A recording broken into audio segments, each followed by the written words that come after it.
Hey guys, and welcome to a new video. And this is gonna be sort of one of those videos I was talking about in my universe mode, where I just sort of sit down and talk about something for like 20-25 minutes or so. Just sort of shoot the breeze with you guys, I guess. And today's topic is five superstars who get signed and five superstars who get fired from WWE in 2017. And there's some interesting topics to bring up and everything. But first of all, I want you guys to like and subscribe. And if you guys are here for Universe Mode videos, I actually recorded up until the third week of June. Um, and the fourth week is obviously the Money in the Bank pay-per-view. So I've recorded up to 3 weeks. I'm currently on Raw. Actually, yeah, I think I just have to play out Raw. So there's that. If you guys are wondering about that, please like this video and subscribe. It really will help me out. Because I'm obviously just starting this channel. I have a main channel which I'll probably link in the description below, where I'm gonna post gaming videos, COD videos, and NBA type stuff. Just a fun channel. This channel is more about pro wrestling, and yeah, this is only my second video, but I do have like 3 or 4 or 5 or six, a lot of videos lined up basically for the universe mode. I have some other video ideas, but I kind of wanna I don't know how to explain it. I don't want to post them all in a short span of time, so I'm just going to be making them over the next couple weeks and months, whatever. I'm actually homesick the past couple days. I have strep throat and a ear infection and shit, and it sucks. But well, my throat doesn't hurt, but I don't know. I heard it the other day, but apparently I still have strep throat. Let's get right into it. We're gonna start out with the negatives, the people who will probably get released, and we might talk about more than five, but I'm pretty sure we're gonna be able to stick to five. Um, on the release side, signed we'll probably have a few more than five because there's obviously a lot of good pro wrestlers that probably would like to make their name in WWE as well. So let's get into the negatives so we can end on a positive note. Released first, well not first, just they're not really in order, but I actually have Tyson Kidd on there because he obviously has a broken neck, and I don't know if he's announced his retirement or not actually, but I don't know if he'll ever be able to get back in the ring, and I don't know if they want him for a trainer or not because they do have a lot of people down at the performance center, and he probably does have a pretty hefty contract. He's not doing anything, so I'm surprised they haven't released him. And even when he was in WWE, they weren't really pushing him. The biggest push he got was when him and Cesaro were doing the whole Tyson Kidd and Cesaro tag team thing. That was a pretty big push, and the fans were really behind them. But uh, yeah, I don't see Tyson Kidd ever really accomplishing anything again in the WWE if he does get back in the ring. So why not release him? I'm sure he has a pretty hefty contract. Really not too much to talk about with Tyson Kidd because I don't really know as much about him because he's never really got any character development, and I don't know, like there's just really not much to talk about with Tyson Kidd. So that one's sort of a short one. Let's talk about the next one I have, which is Natalia, which sort of ties in with Tyson Kidd because Natalia's obviously getting up there in age. I don't think her and Tyson want to have kids. I haven't really heard her ever talk about anything on Total Divas or like an interview or anything. I've never heard her say that she wants to have kids, and I don't think Tyson's ever said anything about it either. So they're probably not ready to start a family, but she is getting up there in age a little bit. She's also, you know, probably pretty busy with, all that other shit she does. Plus, if Tyson Kidd gets released, she would probably want to be with her husband more. As if you guys watch Total Divas and stuff, they really don't have the best relationship. Uh, maybe I need to rant about Total Divas one time because I just wish they wouldn't stage all that drama. I'd rather watch a show where it's just all positiveness than all that shit that they do on Total Bellas too. Like every episode, it's like the same storyline. They just freaking something bad happens with one of them. They both disagree. They have a big argument that lasts the whole episode. And then at the end, all the stories tie in together, and they all big old happy family and shit. And it's sort of annoying, honestly, because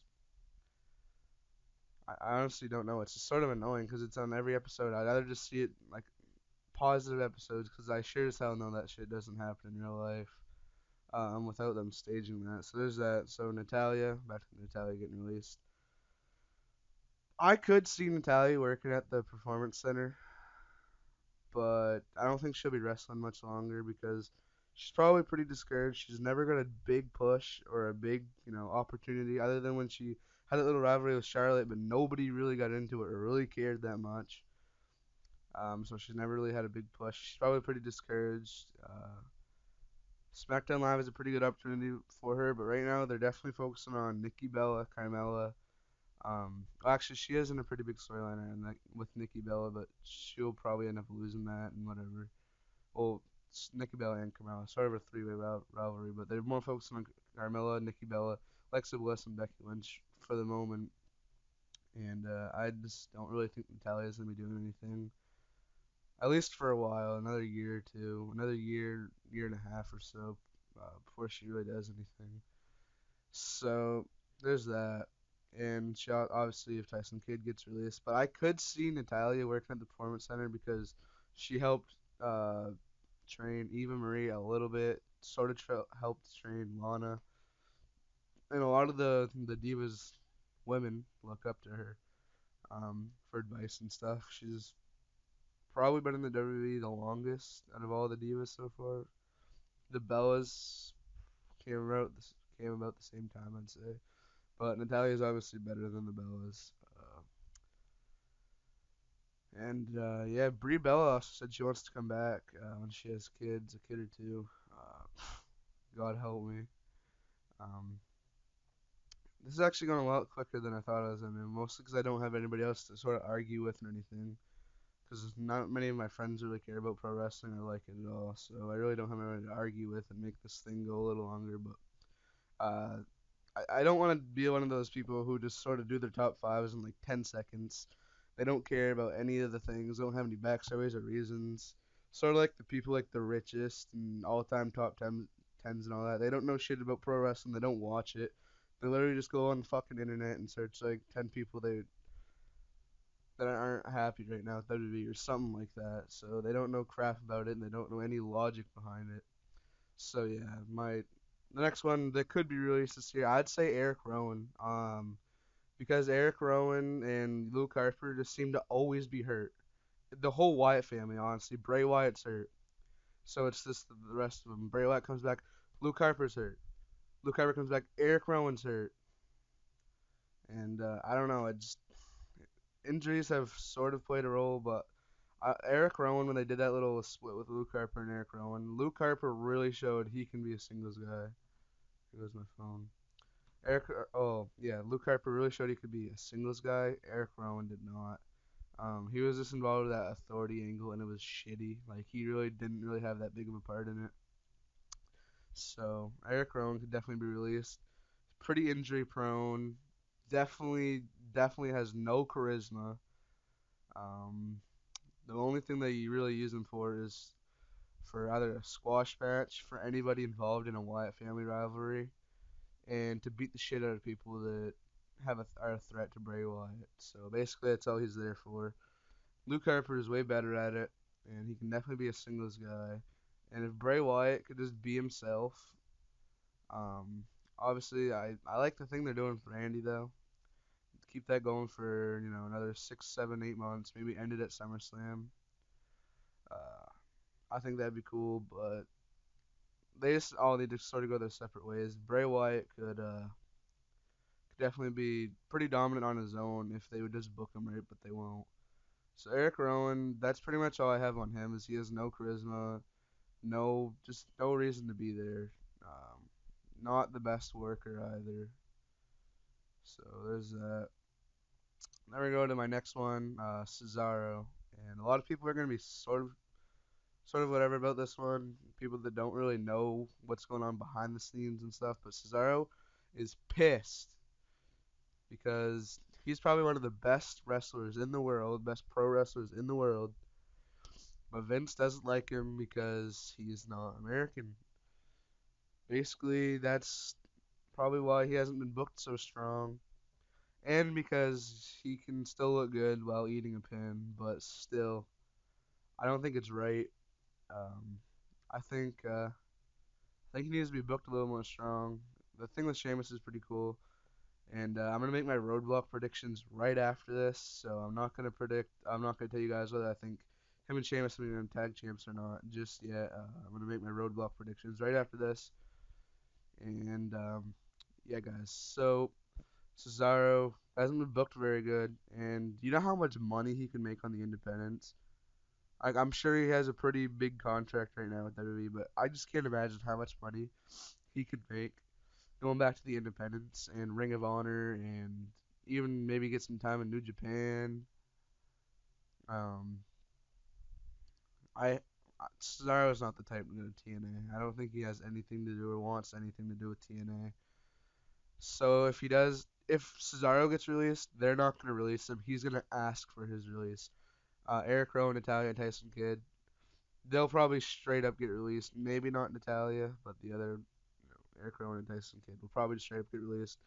But the next two will definitely ask for their walking papers, Cesaro and going after him, because he's just so frustrated with creative. He is he has character development. The reason he is cheered so loudly and everyone loves him is because he built that up on his own. He did that himself. There was no creative behind helping him get to the top. He did this himself with the Cesaro section, the Cesaro swing, everything he does. He earned it, and not a lot of people can say that. Like Roman Reigns can't say that if he ever gets cheered. He wouldn't be able to say that because he's got a fucking rocket booster shoved up his ass. So Cesaro probably will be asking for his walking papers in 2017. If it's not 2017, it'll be 2018, and that's only if they don't book him right. Like,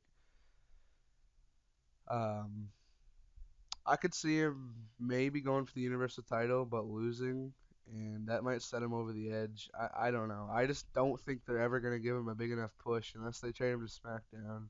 He'd be so useful over on SmackDown, but they just won't fucking do trades, and it's so frustrating. Maybe they have a reason for it, maybe they don't, but they just will not pull the trigger on any trades that the people want. And Vince McMahon needs to listen to the people. That's one reason why I can't wait for Triple H to take over. There's some flaws with Triple H taking over, but at the same time, Vince McMahon doesn't listen to the people and doesn't care what people think. Triple H from TNA does care what the people think and does care what everybody wants.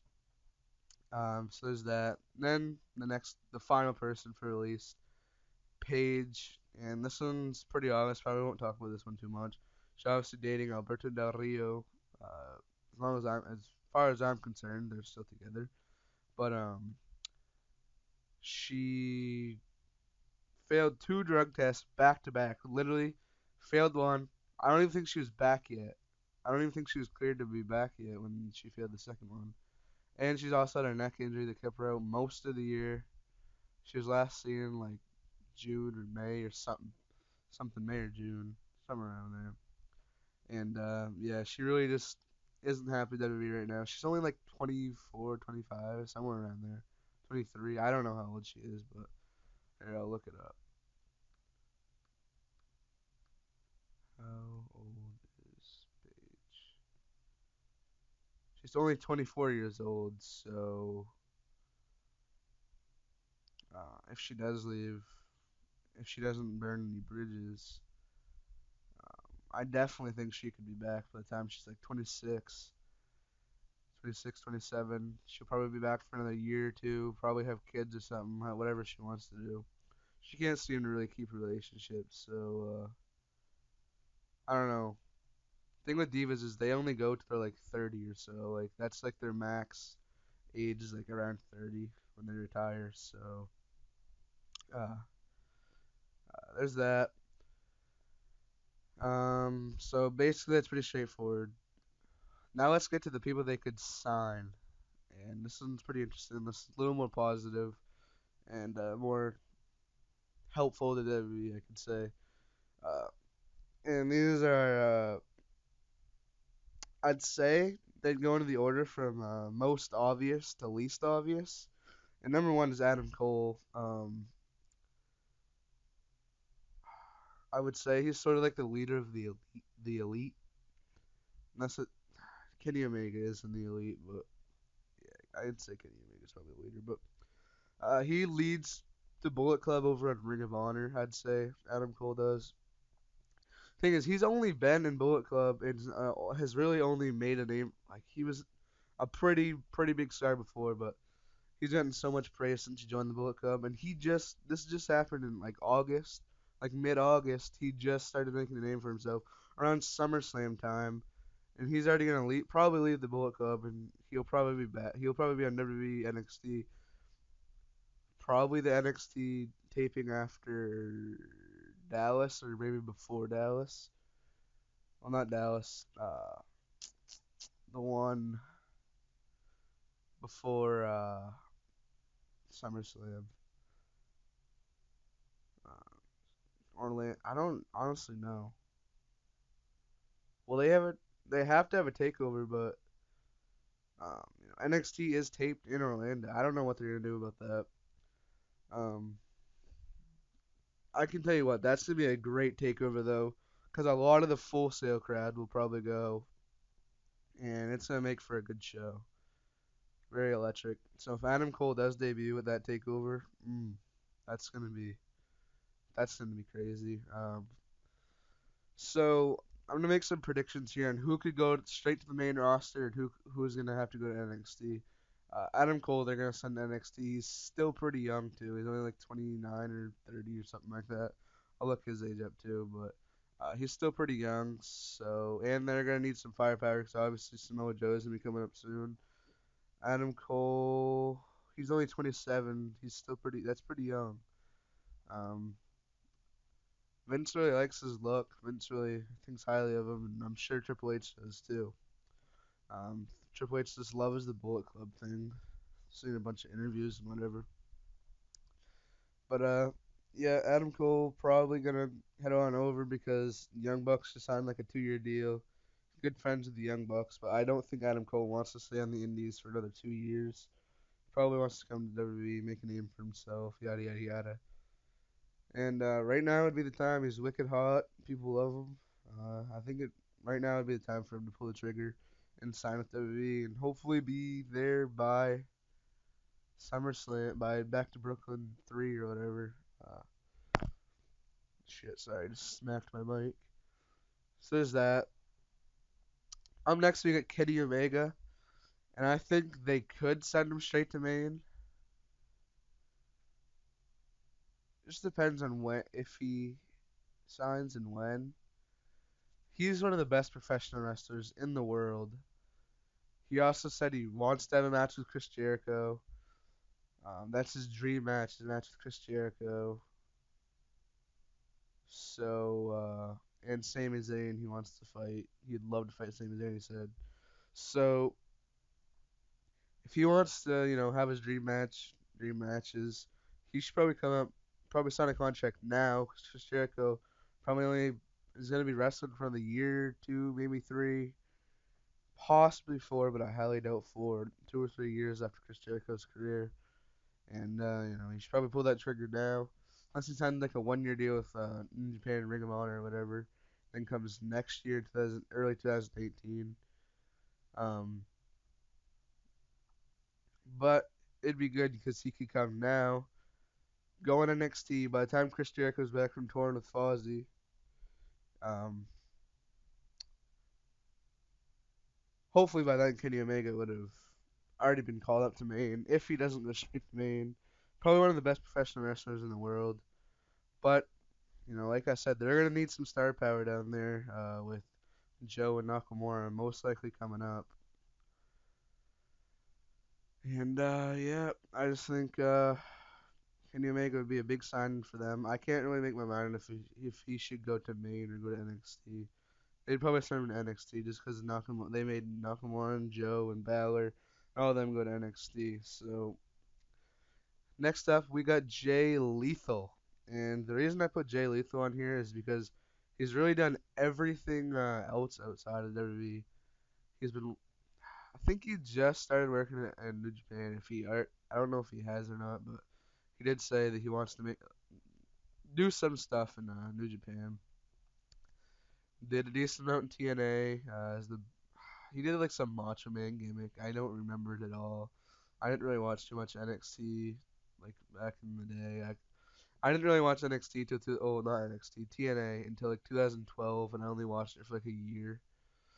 So that's pretty much all I know about TNA. And I obviously watched a little bit of AJ Styles stuff, um, just because I always heard a lot of praise about AJ Styles. So I watched some of it. That's how I got hooked to TNA, and the Aces and Eights thing sort of intrigued me, and I got into TNA back in the day. But anyways, I don't know too much about Jay Lethal's TNA career. He did some Macho Man gimmick, but I do know a lot about his Ring of Honor career. He's made a name for himself on the Indies and Ring of Honor. Pretty sure he's like I can't remember how many times he's held the Ring of Honor title, but he held it like over 400 days the last time he held it. Held the ROH television title as well. He's pretty much accomplished everything he can accomplish, other than New Japan's. Holy fuck, voice crack. Other than New Japan stuff, he's really accomplished a lot. So there'd be no reason for him to not come up. I think he's like 31 or 32, Jay Lethal. So that's about another year or so. He should be in his prime. Best time for WWE to have him, and he's a great competitor. I'd say he'd go to NXT just because of the star power, and he probably isn't quite on the level of Kenny Omega. I've watched some of Jay Lethal's matches. They seem to be a tiny bit sloppy, just a tiny bit.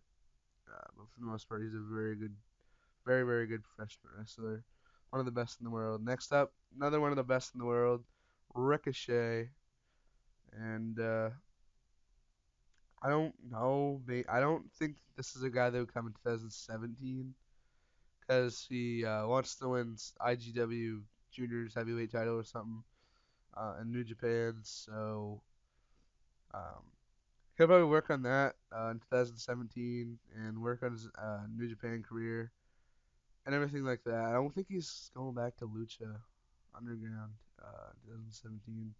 There's something with his contract he didn't like, and I don't think he re-signed. So I think he's done with Lucha Underground. And obviously, everyone knows the infamous Will Ospreay versus Ricochet match. That really got on people's radars. A lot of the higher ups in WWE really loved that match, and ever since then they've loved Ospreay and Ricochet. Ospreay is another one they could sign, but he's like wicked young, so I think he'll probably stay in the Indies for another year or two. But I think Ricochet, he's also pretty young, uh, 29, I think maybe. Let's look this one up. Ricochet age. He's only 28 years old. Will Ospreay's only 23. Yeah, he can stay in the Indies for another 5 years or so. Really get his name up there. Wow, 23 years old. I can't believe that. That's the guy they could sign for the Cruiserweight Classic next year is Will Ospreay. How much does Ricochet weigh? Ricochet weighs 197, so Ricochet could also be brought up in the Cruiserweight Classic next year. Um, that would be a pretty big deal. I think both of them should be signed, but Ricochet is the one we're focusing on here. Um, I don't know. He is 28, but I'd say Ricochet probably should sign a full-time deal with WWE, and maybe Will Ospreay just come for the Cruiserweight Classic. If they have one, I don't know if they will. I'll probably make a video predicting the other people that should be in the Cruiserweight Classic, or at least half of them. 60, like I'll do like one now, and then compare my predictions when they announce it, if they announce it. Apparently, they also want to have a women's Cruiserweight Classic. That'd be pretty good. They're also having that UK tournament, which Will Ospreay. I don't know if Will Ospreay's in it or not. He is from, I think he's from Britain or whatever, or England or whatever. But I don't know. I just, I got way off topic on this one. Ricochet should be signed to WWE. Great talent, great high flyer. He'd fit in great with the cruiserweight division. He wouldn't even have to be in the cruiserweight division.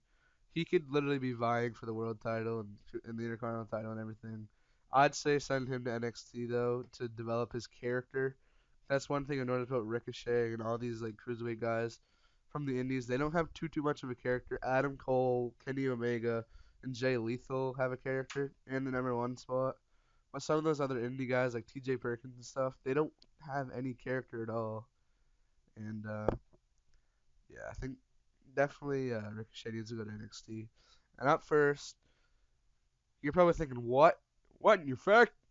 Yeah, CM Punk.